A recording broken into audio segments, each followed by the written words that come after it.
తీర్మానం మన తెలుగుదేశం పార్టీకి వన్నె తెచ్చినటువంటి ఒక నాయకుడు, పరమ విధేయుడుగా పనిచేసినటువంటి వ్యక్తి, చంద్రబాబు నాయుడు గారికి కుడిభుజంలా ఉన్నటువంటి వ్యక్తి, ఇటు పార్టీకి అటు క్యాడర్కి అనుసంధానం చేసుకుంటూ నిరంతరం పార్టీ కోసం ప్రతి ఒక్క ఊపిరి కూడా ఆయన పోషించినటువంటి స్వర్గీయ కింజరాపు ఎర్రన్నాయుడు గారు ఇదే రాజకీయ తీర్మానాన్ని ప్రవేశపెట్టేవారు. ఆయన అడుగుజాడల్లో ఈ యొక్క అవకాశం నాకు కల్పించినందుకు చంద్రబాబు నాయుడు గారికి ప్రత్యేకమైనటువంటి ధన్యవాదాలు తెలియజేసుకుంటున్నాను. ఈ యొక్క రాజకీయ తీర్మానంలో మొట్టమొదటి అంశం కింద పెహల్గాంలో 22 ఏప్రిల్ తేదీన జరిగినటువంటి సంఘటన ఏదైతే ఉందో ప్రతి ఒక్క భారతీయుడిని కూడా కలిచివేసింది.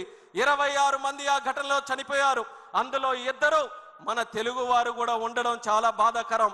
ఆ రోజు జరిగినటువంటి సంఘటన మనం అందరం కూడా తెలుసుకుంటే, ఉగ్రవాదులు కుటుంబ సభ్యులు ముందే అక్కడ ఉన్నటువంటి మగవాళ్ళని హెడ్ షాట్ లో వాళ్ళందరినీ కూడా చంపి ఆ ఏడుస్తున్న కన్నీళ్లు పెడుతున్నటువంటి ఆ ఆడపడుచులు ఆడబిడ్డలు అక్కడ చూస్తుంటే, ఆ ఉగ్రవాదులు జా మోదీకో బతా అని చెప్పిన తర్వాత మన దేశ ప్రధానమంత్రి ఒక దృఢ నిశ్చయంతో, సాహసంతో, ధైర్యంతో పనిచేస్తున్నటువంటి ముఖ్యమంత్రి ఉగ్రవాదులు ఈ భారతదేశంలో ఒక కార్యక్రమం చేస్తే దాని ప్రతిఫలం, ప్రతిఘటన ఏ రకంగా ఉంటుందో ఒక్కసారి ప్రపంచానికే తెలియజేయాలన్న విధంగా ఎక్కడైతే ఏ దేశంలోనైతే ఆడపడుచులు తాలూకా బొట్టు తుడిపేయాలని చూశారో ఆ బొట్టుకి న్యాయం చేయాలన్న మాటతో ఆపరేషన్ సింధూర్ అని చెప్పి 20 నిమిషాల్లో మన రక్షణ దళాలని పాకిస్తాన్ లోపలికే పంపించి అక్కడ దాక్కుంటున్నటువంటి ఉగ్రవాద స్థావరాలు ఏవైతే ఉన్నాయో 9 ఎంచి స్థావరాల్ని భూస్థాపితం చేసి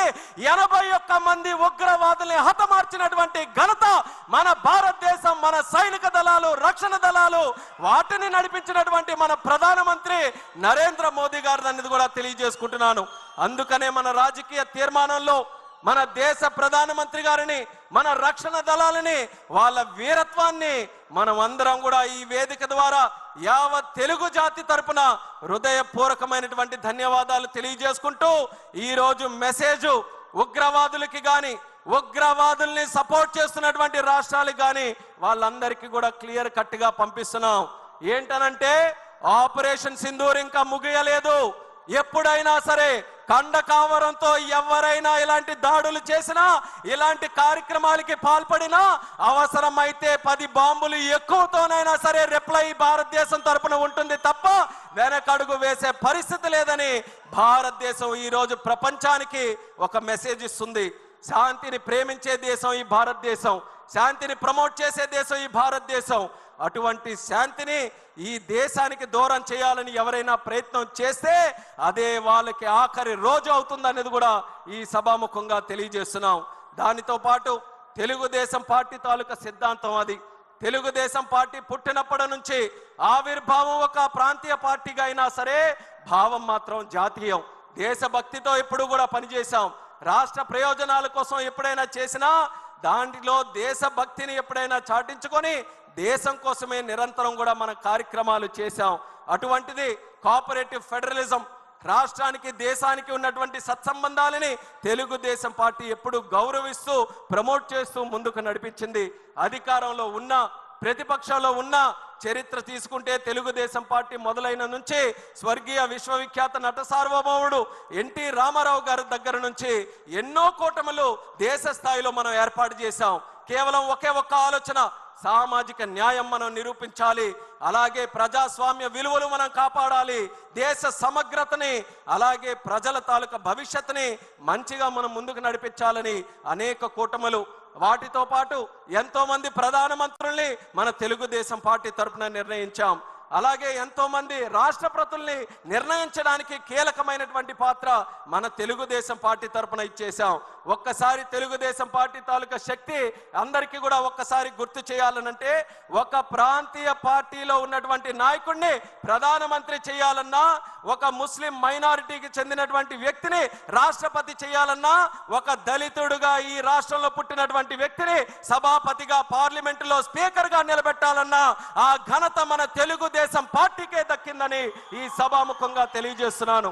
వాటితో పాటు ఈ రోజు మనకున్నటువంటి పరిస్థితులు ఏదైతే 43 సంవత్సరాలుగా కేంద్రం రాష్ట్రం అనుసంధానంతో ముందుకు నడిపించాలని ఒక ఆలోచనతో, ఒక మంచి బ్రోత్కర ఆలోచనతో ముందుకు నడిచామో ఆ ఆలోచన మరింత బలోపేతం చేసుకున్నాం.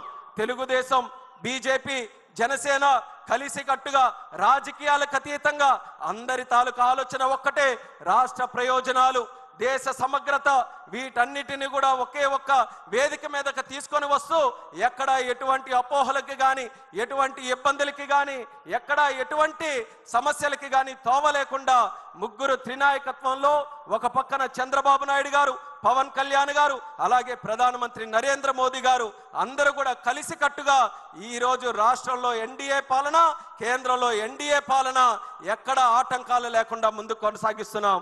గతంలో 5 సంవత్సరాలు మనం చూసుకుంటే ఎన్నో సమస్యలు, అసలు అసాధ్యమైనటువంటి సమస్యలు, కానీ ఈరోజు కేంద్రం తాలూకా సహకారంతో, ఎన్డీఏకు ఉన్నటువంటి ఆ యొక్క కోఆర్డినేషన్తో ఒక స్టీల్ ప్లాంట్ కావచ్చు, రైల్వే జోన్ కావచ్చు, పోలవరం ప్రాజెక్టు కావచ్చు, ఇలా ఏ కార్యక్రమాలు చూసుకున్న అమరావతి ప్రాజెక్టు కావచ్చు, అన్నిటినీ కూడా సంవత్సరంలోపే సాధ్యం చేసి చూపించామనంటే ఈ ఎన్డీఏ